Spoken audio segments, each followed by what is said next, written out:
Today we have Dr. Saurabh Sanjanwala with us. So, Dr. Saurabh has completed his MBBS from MGM Medical College, Navi Mumbai. He has done his MS in general surgery from King Edward Memorial Hospital and St. GS Medical College, Mumbai. Sir also has a vast knowledge in surgery. He has 2 years of teaching experience as well as taken regular clinics for MBBS and MS exam going students. He has lots of publication and papers on his name. He has special interest in male infertility, gastrointestinal surgery, etc., and trauma care as well. So, Dr. Saurabh, I welcome you to our platform. So thank you very much. Welcome, Dr. Sarab. Today on this another edition of Moksh, PG Career Series. So, sir, in this series, what we do is we try to educate and create awareness among aspiring doctors. And idea is that they could learn certain anecdotes and certain maybe lessons which you have kind of gathered based on your experience going through this entire journey. So welcome you once again on the Mox platform, sir. So first question, before we kind of start our discussion, I see the title, it says GI laparoscopic surgery.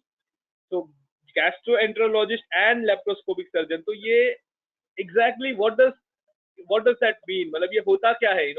Because our students are just in grade 12, they are just entering into medicine. So what exactly does this field exactly consist of? If you can start with that, and then we will talk about the other Yes. parts. So basically, I am a general gastrointestinal and laparoscopic surgeon, which Correct. means that we do general surgery. That is, I think those of the students who are aspiring MBBS, they must be knowing about hernias, hydrocele, gallbladders, appendix. All this comes under general surgery. Gastrointestinal surgery, as in anything related from the mouth to the anal canal, esophagus, stomach, small intestine, large intestine. We deal with these surgeries, benign and malignant both. Especially myself, I deal with both the components, benign and malignant both. And laparoscopy surgery is a newer advance in the general surgery platform, wherein we have the minimal access surgery, what we call as the laparoscopic surgery, or a keyhole surgery, wherein special instruments and special apparatus are used to create a small hole through the navel or the umbilicus, as it is rightly called in medical language, through in which we insert a telescope, see inside the abdomen and operate on various organs using this technology. So that is basically laparoscopic surgery. So these are the All three right. things in which we specialize. So Yeah. Chirag, yes. So this is what Sure. exactly my degree and my meaning means. Correct. Correct. Because I thought maybe because this word looks very No, no, this no. thing, so I thought maybe And it's important there to is a start with this.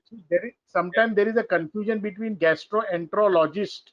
I am a Correct. surgical gastroenterologist, not a medical All right. gastroenterologist. So All right. typically, a medical gastroenterologist, he does upper GI endoscopies and colonoscopies, which are called natural orifice procedures, and they give medical treatment for the problem. We as surgical gastroenterologists, I also do upper GI endoscopy. But if there is any cancer or anything in the stomach or anything in the esophagus, we operate and we cure the patient in an operative way, in a surgical way. So those medical gastroenterologists who are not able to treat the patients medically, they refer it to us for surgery, and then we do the needful accordingly. All right. All right. So I hope students, this is clear. So we're going to have a very interesting session today with Dr. Sarab. So, Yes, sir, I would if like to we know start with, from where all the students have logged in today. so we have students all across India, and they are all grade 12 students who have given their NEET undergrad exam, and now they are Oh, aspiring to, join a med school either in India or abroad. abroad. Okay, I understood. Yeah, Yeah, no yeah. problem. Yeah. So, Okay. sir, one basic question, why did you choose as a, you know, uh, first of all, even MBBS? So, what was your motivation to even choose MBBS as a career? Very good. Very nice question, Chirag, to start with. See, basically, myself, I come from a background of doctors in my family. we had our own hospital from 1977, wherein my dad started the practice. My dad is a senior gynecologist. My mom also has done MBBS, and she does a well baby clinic and a vaccination center. We have, she does pediatrics basically, only well babies. And I have been born and brought up, you can say, in that hospital for years. So it was always my dream to become a doctor when I was up to the eighth standard. And after that, since we had a setup, my background was constantly of both my parents were doctors. I thought that I should become a surgeon or a gynecologist like him, but I got into surgery. I did not get gynec, so I got into surgery, master's MS. So that was my whole motivation. I was motivated since my childhood to become a doctor. So that was my main thing. Interesting. So Right, right, right. So yeah, I'm sure many of you would have a similar story where either both yes, or one of your parents might be physicians, and or maybe one of your family physician whom you are inspired with. yes, Appreciate. So yes. now, when you decided to step into medicine, like MBBS, later on, at what stage did you feel that maybe surgery is what I want to do, and now within surgery, why GI or laparoscopy? So when did this decision making happen actually? Now, see, when you do MBBS, you get exposure to anatomy from the first year, in India at least. We have the clinical subjects, that is medicine and surgery, coming in the third MBBS. And in the internship, you do rotation in all the departments and work. So at that time, you develop the interest. Now, since I was coming from a family of a background of a gynec setup, I always had an inclination to do gynecology, but I was getting my MS master. I had topped my college in surgery in MBBS, and I had got a gold medal in surgery in general surgery in third MBBS. So I was getting into KM, into MS for MS of Masters of General Surgery. So I aspired that branch. And as I told you, always I was inclined to do some surgical branch, either gynec or surgery. So it was very easy for me to get into surgery and then do and work there and do then and get the necessary experience. All right. So if I may ask you, when you say GI and then laparoscopic, so does that add into number of years in terms of, let's say, a general surgeon vis-a-vis somebody who does GI laparoscopy? How does that work? Now, general surgery curriculum as of now includes GI surgery and laparoscopy. So at a resident level, when you are a houseman or a registrar in any of the colleges, when you are in the learning phase, you do not get immediately exposed to laparoscopy in the initial few 1 or 2 years, because you are too junior enough to handle this expensive instruments and use the technology. You need to be trained and by your seniors who are doing the laparoscopy in that unit, and you gain the experience and you go ahead with it. Also, I have done a fellowship in minimal access surgery, wherein there was a rigorous training program followed by an exam. And after that, they confer you the degree of a fellow of minimal access surgeon of India. So I've got that degree along with me, tag along with me. After I completed my MS and got a good work experience as a lecturer, I did a fellowship in this minimal access surgery, wherein I got more experience in laparoscopy. And then I started doing my practice, wherein I focused more on laparoscopy and GI surgery. So basically, medicine is a lifelong journey. Yes, So do it is a appreciate the continuous fact that learning process. correct, It's a continuous learning process. Even at this stage, after 2 decades of practice, we are still learning new things because we need correct, to be updated with the current scenario. And we have different types of patient coming in every day. So we need to be updated with the latest drugs, latest technology. Times are changing very fast, and we need to be correct, thorough in that if we want to be correct. successful in our practice. Yes. Correct. That's why they say, right, medicine is all about. I mean, you also mentioned it's a practice. Yeah. So Practice. that's the only career where you say practice. Correct. Absolutely. So, sir, if I may ask you, in your current role, what are your roles and responsibilities as a specialist?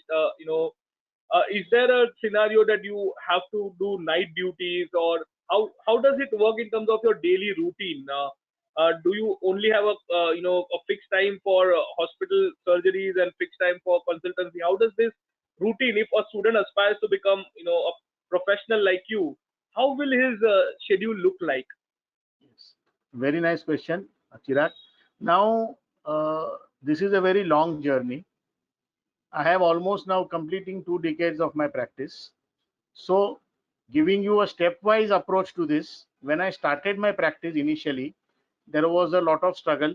We had to move around, meet doctors, convince them, show them that what you have done, what are your degrees, and how much work you can do.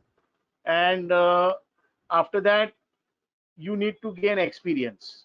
So while gaining the experience as a lecturer post my master's in surgery, I had to do night duties when I was learning phase and gaining experiences.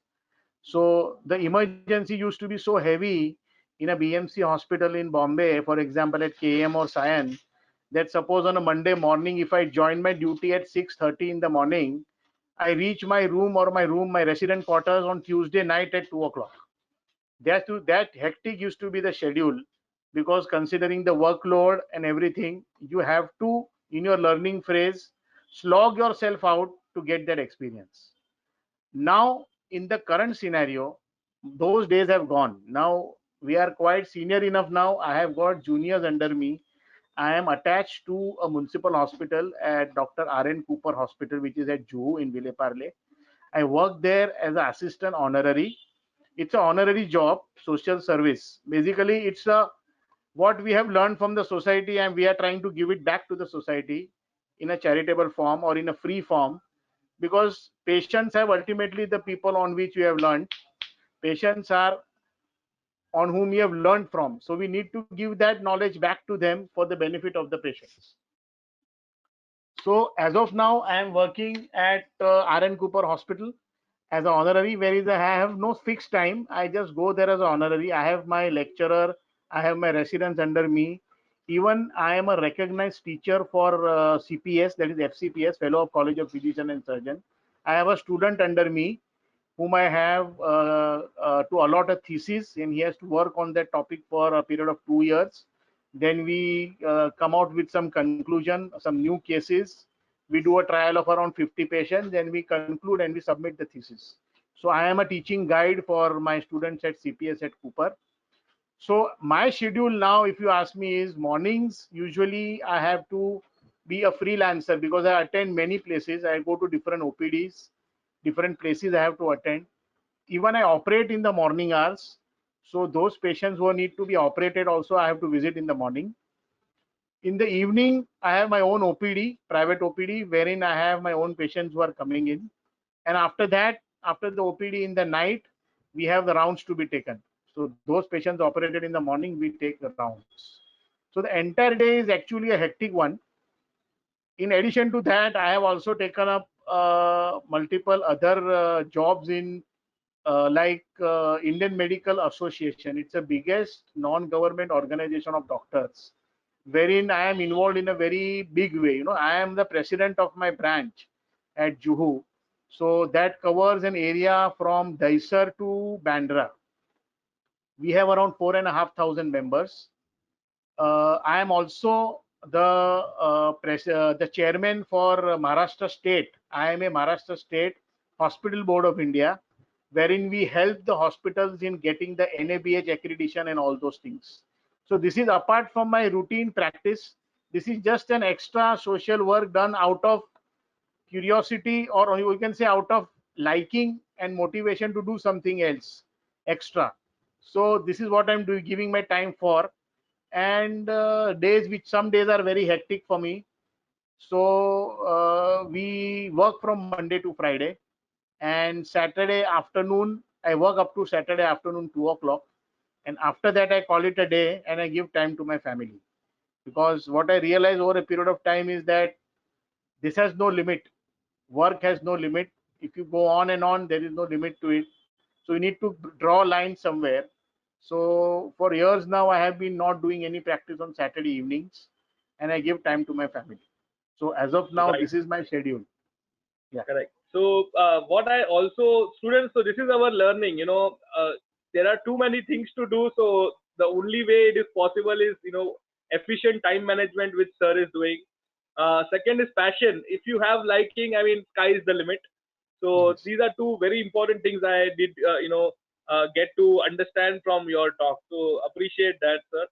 Uh, Sir, it's been a 2 decade of a journey, as you mentioned. So, can you share, if you can, if you could share some memorable patient cases which you, had so far? Okay. See, I had one patient who was actually referred to me by a physician. He was under his treatment for multiple problems, age-related Parkinsonisms and psychiatric issues and all those things, kidney issues and all. He had a very big hernia on the anterior abdominal wall, which patient came to me in emergency in the night at around 12 o'clock, and he had to be operated in emergency. He was a very high risk patient for me, and we operated for around 4 hours in the night. Entire night I was operating. Patient was shifted to the ICU, and then he recovered slowly, but then gradually after that patient went home, and that was the most challenging case I had done. Very, very satisfying. Then there was a patient of carcinoma of the stomach who was my patient, and he had started bleeding, and he had a lot of blood in the stools and black color stools and all that. This patient also I had operated. He was also again a very high risk patient. So many of such cases in my 2 decades of life, wherein I've operated high risk cases, wherein patient has required ICU support. Sometimes the post operative period was very stormy, but then somehow with a team effort and everybody involved, multiple see, we always believe in a team approach. So a surgeon, always a physician, a nephrologist, a chest physician, we all work together as a team for a good recovery of the patient. So it was a very, some cases were very challenging, which I have all tackled, and the patients who have gone home. So this was regarding some cases, multiple cases of that kind, Chirag. All right. So again, it's very difficult because of the sheer volume. But yes, Yes, to understand that yes, every time the effort is to make sure that you are making a difference in somebody's life. And um, yes, what you said is very correct. I mean, for surgery, at times the results are like immediate. You can whatever yes. is happening, you for a medicine professional, it's a little different. But yeah, surgeons, things are a See, what little different. happened is All in right. that patient, when he had a big hernia, he had a lot of pain, you know. So once you operate the patient, the pain goes away. That there is a lot of Mhm. satisfaction. A patient is Correct. gets a smile on his face. That Right. pain factor is gone, and it gives a lot of job satisfaction to you that you have done something great for that patient. That is at the end of the day, that is something which is very rewarding and satisfying. Absolutely. Absolutely. Sir, how about work-life balance? You did mention about, there's no end and family time and Yeah, all things, but then yeah. frankly, since considering you and the professionals like you in this field, uh, how do you say, I know it's very difficult and ultimately it's tilted more towards work, but still, what is the scenario and how best you can manage? And is it possible in your field to balance, and maybe what about initial years and what now, Yeah. So in the initial years of life, it becomes a little bit difficult to balance between your work and your life. Now, specifically, if your partner is not a doctor or a non-medico, then that understanding should be there that this is the struggling phase of life, and then Saturday emergency, you may have to attend Sunday emergencies, you may not have a family life, you may have a disturbed family life, in the sense you have to attend some calls and you're not able to go out or something of that kind. So preferred thing would be a partner who is understanding, whether a medico or a non-medico. In the initial stages, if it's a medico, it becomes very easy for to understand each other, because then each of the companion knows that they have to struggle and work, so they know how things are in a medical field. So it's better to have a wife who is a doctor, not necessarily always, but even a non-medico who is understanding your line of work, your way of job, and your way of working makes a lot of difference in the initial way. After that, after certain years, when you are settled in your life, your schedule is quite regularized. You can easily balance your life. For example, as I said, initially 10, 12 years, I had to struggle a lot. We worked hard, very hard to get a patient base for us, to develop a patient base for us. After that, once you are set in your practice, then you can start taking your own holidays. You are working as a own professional, you are self-employed, so there is nobody above you to tell that you cannot take a leave today or no. You are a boss, you can say I'm not available today, it's a holiday for you. So as I told you, on Saturdays I don't practice, so once a week you can take a break in the evenings, it's up to you. Sundays of course should be family time, unless there is an urgent emergency which you are ready to tackle, then you can take that call and you can do that.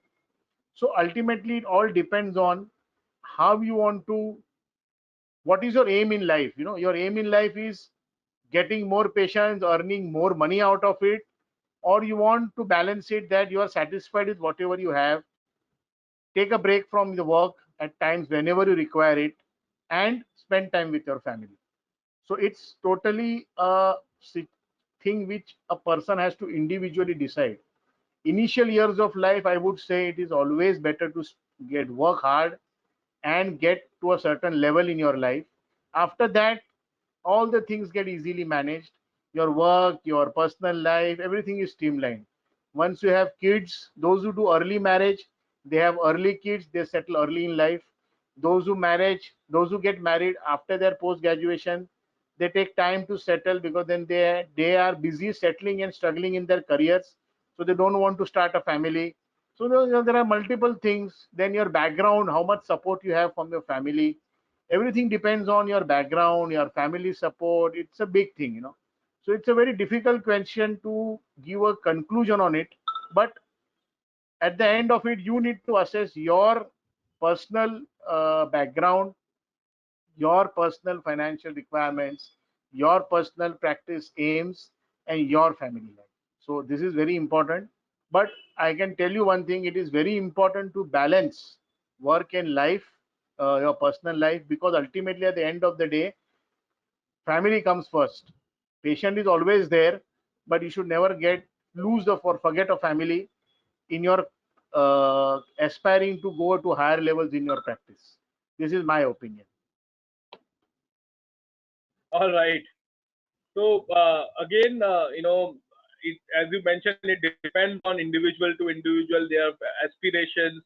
But if I may ask you, does your field come into a situation where you already mentioned that you can plan out your surgeries depending on the schedule, so which is this kind of flexibility is there with few professions in medicine. But does your, is there a situation where it's a life threatening thing for a patient and you have to operate it, or maybe in your field, these are planned surgeries with appointments, always in advance? See, usually there are routine surgeries are always planned according to the convenience of the patient and your convenience. But when it's an emergency, 24/7 you have to be ready any time of the day, even in the night, midnight also, because acute surgical emergencies cannot be postponed because they may be life threatening, as you said. So, yeah, again, initial years of practice, you need to take more emergencies, need to do more work and get that patient space for you. If you are the kind who is quite eased out, happy go lucky, nahi abhi nahi karne ka hai, after 10 o'clock I will not take my calls, I will not do anything, I'm happy with what I have. You know, it depends on the individual. As in, I have operated in private overnight also. I have operated in private odd times of the day on Sundays also. So it depends on what you Right. want to do. The day you don't want Correct. to operate, you can say I'm not available, I'm sorry. Right? So Mm. it's All like right. that. Yeah. Correct. Correct. Correct. It's about, you still have that control, so that is Yeah. good. All right. Yeah. Sir, in terms of the prospects of your specialty in India, 5 years, 10 years from now, or even in abroad, what do you think? How does GI and laparoscopic surgery look as a career, in the next 5 to 10 years? Now see, this is a very gray area. Now here what happens is, if you have done your MBBS from India, okay, and after that you give your USMLE and all those exams, then you need to go there again, you need to do the residency there. And specifically in US or in other countries, there is a pyramid pattern, in which there is a stepwise climbing where you can reach a level. But what has been observed over decades is that surgical field is difficult to get abroad if you have done your basic degree from here. If you are planning to settle abroad, practice abroad, it is better that post 12th standard, you go abroad, do your MBBS basic there, do your medical education there, and then you are already in that system. And then getting into that, those courses becomes easy. But even after that, getting into surgical fields abroad is a bit difficult. What I have learned from my friends and relatives, what I've seen. So people have done their MS in ophthalmology from here, gone to the US with the hope that they could practice ophthalmology, but then they end up practicing general medicine or pediatrics or psychiatry, because these are the three fields which are highly covered under the medico legal ambit, and they are offered to Indian doctors. So unless you are in their system from the beginning, doing your MS here and then going there and settling becomes a bit difficult. So I would recommend that those who are already done their MBBS outside India, in that same institute, if they get their masters, which can be pursued there according to their system, it is a good option. But again, I have known people who have done their MBBS from Russia and China and all those places, and they want to come back to India and then settle here. So again, coming back to India with that MBBS degree, you need to appear for exams at local state level here, prove yourself here, get your registration into the Maharashtra Medical Council, and then, of course, the clinical experience or the exposure which you get in India, I don't think in any country you get that. So it becomes, you have to really work hard in your internship to get more clinical exposure and learn about the clinical aspects of the practice. See, theory is one part of it, but when it comes to clinical practice, you require a lot of experience and a lot of cases you must have seen. Only then can you come to diagnosis and treat the patient well. So this is what I've observed, that it becomes a very difficult situation sometimes, because people want to do MBBS, they don't get admissions in India, they go to abroad, they do their MBBS there, then they want to come back here, then they have to struggle here, then they want to do masters and again go back. So it's a very difficult situation to control. So you need to be focused. Correct. Absolutely. And which is Yeah. why it is important to start early. That's what we've been Yes. telling students. Start early. Correct. Start early. Start early and Absolutely. take decisions early so that it becomes easy for you later on. Yes. Right, sir. Sir, in terms of the research happening in your field, how do you see the potential of research in your field, and is the research happening currently, or is there a scope of increment in the research is happening in in your field, as in GI or laparoscopic surgery? What do you see the scope of research? Yeah. See, if you talk about your research, it is in India, nothing is government funded, So it is all upon the institutions who are ready to support the research work. And research involves a lot of incentives to the patients. It's a costly affair. So local level research and new innovations are definitely going on. But the amount of research which in abroad in countries wherein there is a government funded research things is always more. But still, Indian doctors have got that intellect and they are coming up with new technologies. We started with open surgeries, then we gradually came into keyhole surgeries, that is laparoscopy. Now we have endoscopic surgeries also done, that is called natural orifice surgeries. And we have scarless surgeries now, that is robotics also, which has come in. So yes, research is there, but it takes a lot of funds and a lot of time to get one thing approved by the council, because it is involving a lot of high cost, and there is no support from the government on this as far as research is concerned. In a BMC hospital, we have patient load, but then the cost again becomes a factor. You cannot make the patient guinea pig, and then you cannot just say that we are just doing a trial on you. It involves a lot of incentive, lot of risk to patient's life if you're trying something new. Yes, I was also involved in a lot of research when I was a lecturer. I have done trials, national trials and international trials also. But over a period of time, we have realized that to get one trial done, to convince the patient, to do the follow-up in a country like India requires a lot of efforts. And it is only possible in big government institutes, not in a private sector. It is very difficult to do that, you know. So this is about research which is there. And yeah, as I told you, we have moved on from open surgery to laparoscopy to robotics. So we are definitely constantly moving and doing new innovations. Correct. So your field is more of clinical, that's what, and Yeah, plus, it's of course, always a clinical and operative field, more of correct. operative And field. also what I see is that mere shortage of physicians does not also allow time for people like you to get involved much into research. That's also one of the reasons. Yeah. Right. All right, sir. So, the students who are listening to you, as I said, from across India, again, this video shall also be there on our YouTube channel as well. So, why should young doctors listening to you pick up this specialty? What is something special about your field which that doctors should consider, or what are the characteristics or qualities one must possess to consider the field of GI and laparoscopic surgery? Now, young doctors should, why should they pick up this field? You know, now those people who are really interested in this line field or have a passion for surgery should get into it, because it is in the initial stages of life. There is a lot of hard work. You need to be motivated and inspired by your seniors or the father figure or a godfather whom you look upon, that yes, I need to work and I need to reach at this level. You need to be thoroughly and completely motivated to pick up this specialty, because once you pick it up, it's a commitment. It's a lifelong commitment to yourself and to your patients. So you cannot say that I will not be operating, I cannot operate this, I will not do this, I can't do this. There can be no restrictions, you know. You need to be operating on all type of cases. You should be having that passion of doing dirty bad cases, you know, something wherein you can withstand those people who can tolerate seeing a blood, you know, pus, all those things. A lot of bad trauma cases, you should be able to withstand all that.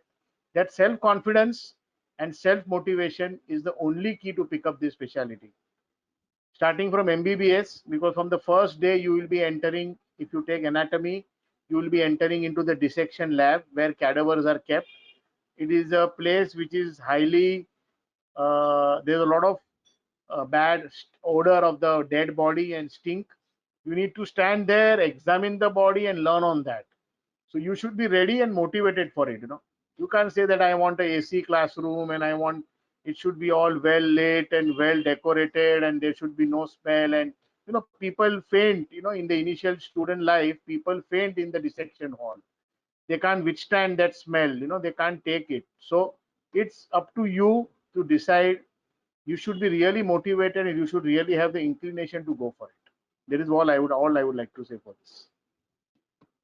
So what I get from this is that A, motivation, B, this is a hands-on field. You have to be on the field, get your hands dirty, only then you learn. So taking up the challenges, as you mentioned earlier, emergencies ho, night ho, day ho, doesn't matter.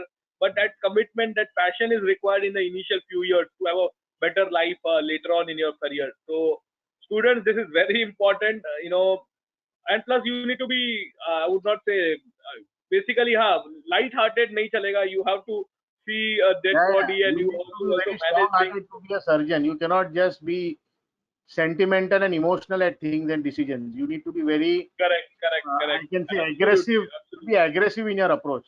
Yes. Right, right, right, right. Absolutely. Arpit is aspired from you and he says कि अगर मुझे GI और laparoscopic surgeon बनना है तो MBBS curriculum में मैं कौन से सब्जेक्ट पे ज्यादा फोकस करूं? Is there a way that I should only focus on these subjects, or what do you suggest? What is your idea if What I want to happens become a laparoscopic GI surgeon? in MBBS? You need to be focused. First 2 years, you need to do all the subjects. You know, anatomy, physiology, biochemistry in the first year, and second year you have pharmacology, pathology, forensic medicine, and pathology. So, and sorry, microbiology. In the third year, that is the last year of MBBS, you have these clinical subjects coming in, gynec obstetrics, medicine, surgery. So at that time, you need to take a call. What is more inspiring for you? What is more interesting for you? And then you do more and more study on that subject. Because see, MBBS is like jack of all, master of none. So to clear MBBS, you need to be jack of all. So you need to study everything. But once you pass MBBS, then in the internship, nowadays we have the entrance exams which we have here, the UG NEET, the postgraduate NEET. So once you are preparing for your NEET exams, you focus more on the surgical part and try to learn more, read more books, take references, and develop a liking for that subject through your reading. That is the way. But for MBBS, you need to be jack of all if you have to clear with good marks. And then in the internship, you start focusing more on the subject you like. Because MBBS is like an exposure for you. You're exposed to medical cases, gynec cases, orthopedic cases, pediatric cases, surgery cases. You decide what you like. And then accordingly, you can go ahead. That is how it is.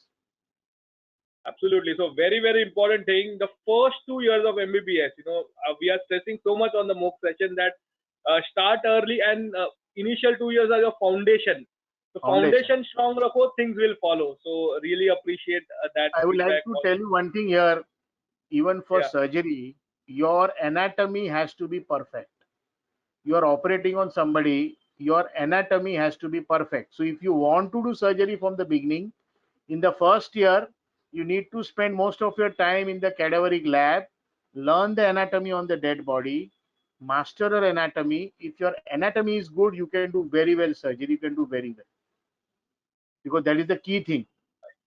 Right, Yeah. right, sir, right, sir. Sir, what is the message you wish to give to your aspiring physicians who are listening?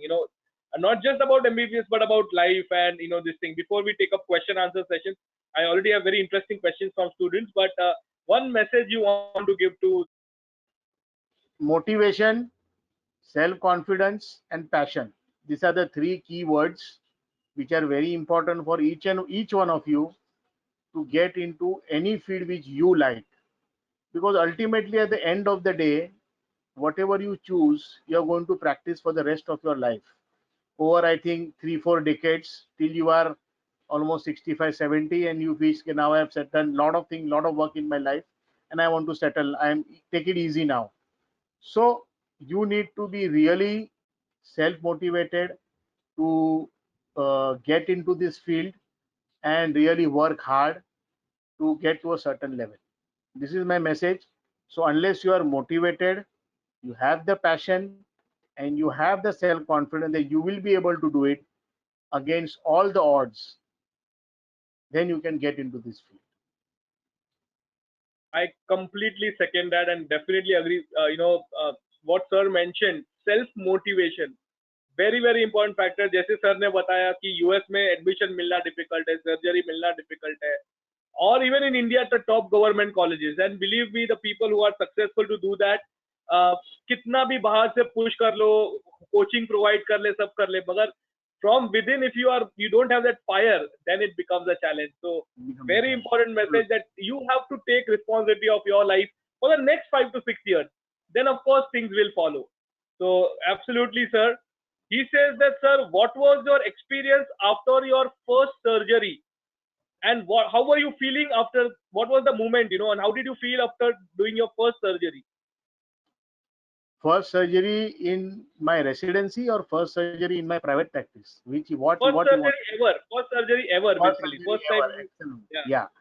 Yeah. If I very faintly remember, I cannot forget that my lecturer who was there in the whom I was working at KM Hospital, he had held my hand with the scalpel and he had made me do the surgery. And that day was the day where I really felt that there is something called a guru in your life. There is something called a guru or a father figure who teaches you how to operate, hold your hand and operate. Those days are gone now, where a teacher really holds your hands and makes you operate. But I can never forget, I had done a inguinal hernia in a patient at KM Hospital, and my lecturer had made me do it held my hand, and step by step he taught me the procedure, which I am now doing it to my students, which I can never forget. And it was a really very enthralling experience for me. What exactly is a laparoscopy? See, laparoscopy is basically a minimal access or a keyhole surgery wherein you take a small cut in the navel, that is in the umbilicus, that is what is typically called, and we enter through a telescope through that opening and inspect the entire abdomen or the peritoneal cavity as it is called. And then we do surgeries like laparoscopic appendicectomy, laparoscopic gallbladder, laparoscopic hernias, and various other laparoscopic surgeries. So basically, it's a keyhole minimal access surgery. Any important tips to study well in MBBS? She just wants to know how to balance and how to prepare, and so basically her concern is पढ़ाई और ये जो rotations and सब कुछ होता है, so how to balance, basically some tips to do well in my MBBS journey. That's what she's asking. So basically, from which college she is, where she is from? Aspiring, they haven't taken admission there because NEET exam just happened. So they might take admission either in India or abroad, basically. Yeah. So they are just waiting for the counseling round. Now, once you get into your MBBS things, once you enter into your first year, anatomy, physiology, biochemistry, you have to start reading multiple books, and whichever college you go, there is always a batch senior to you who can always guide you. Okay, read this book, this is good. As far as what we have done when we were learning in MBBS, we had books like Bailey and Love, which can never be. They are Bibles of surgery. There are books like for gynecology. There were books like Dawn, and there was books like for labor. For in obstetric books. So as you get into it, for anatomy, there was a book which is very famous. There is one McGregor book which is for surface anatomy, where you learn the surface markings of all the important organs and the various structures. So there are a lot of books, but Gray's Anatomy is a very famous book. You must have heard there was a serial on this thing by the name Gray's Anatomy. So that Gray's Anatomy is a Bible of anatomy. So if you have mastered the Gray's Anatomy, nobody on this earth can challenge you on any anatomical structure. So different books have to be referred to. You cannot just stick to one book. But I would suggest that you should make one book as your Bible. Take all those extra points from the other books, and for the exams, you need to have one single book to refer. So last minute revision becomes very easy. And those who want to really do MBBS, motivated to take up MBBS, should start referring these books now, because already they have completed their NEET.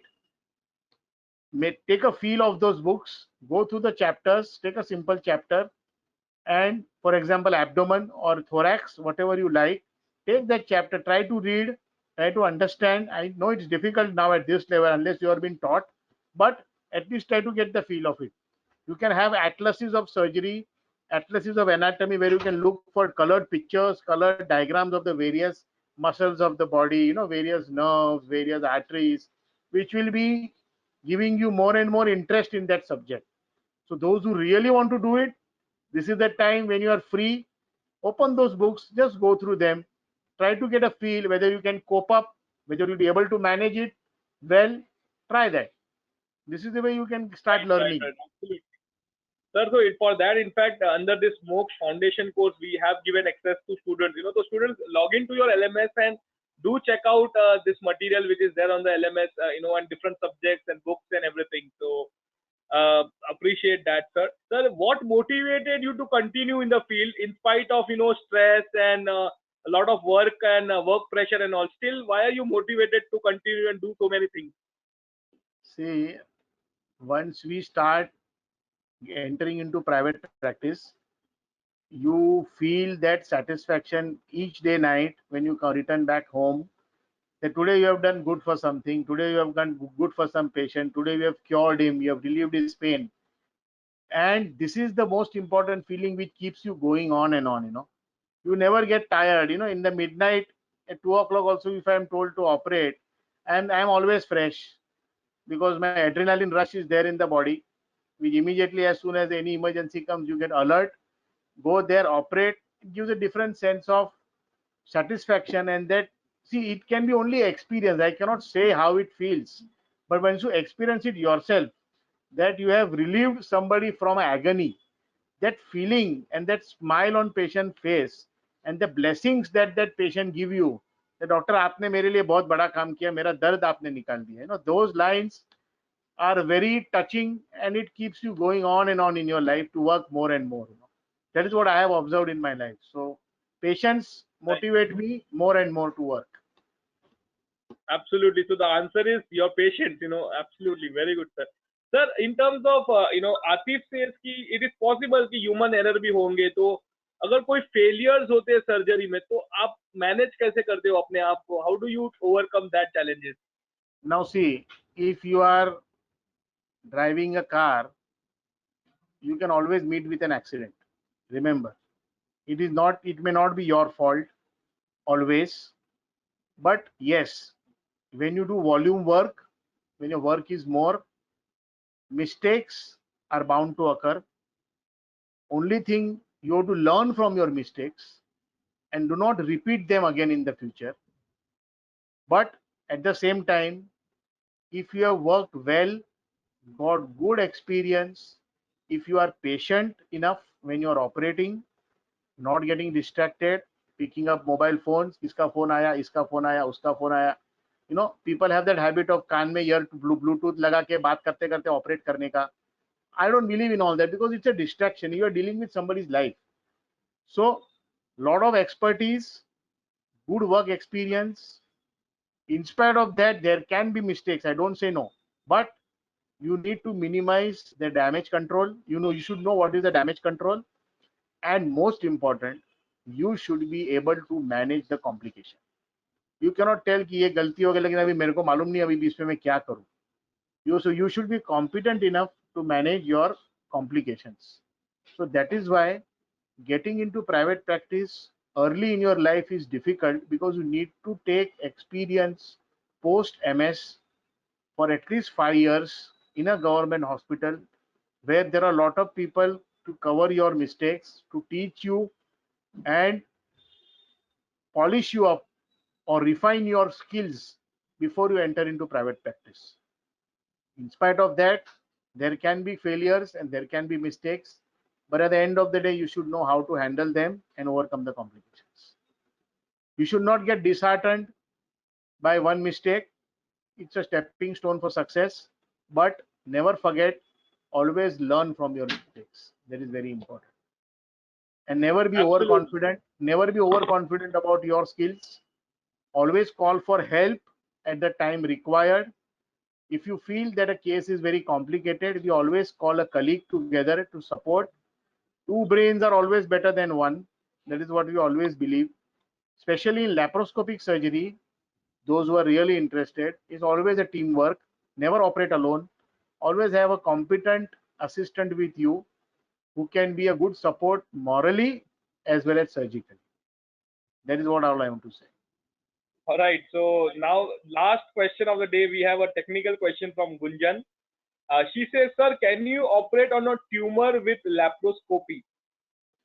Yes, many tumors can be operated by laparoscopy.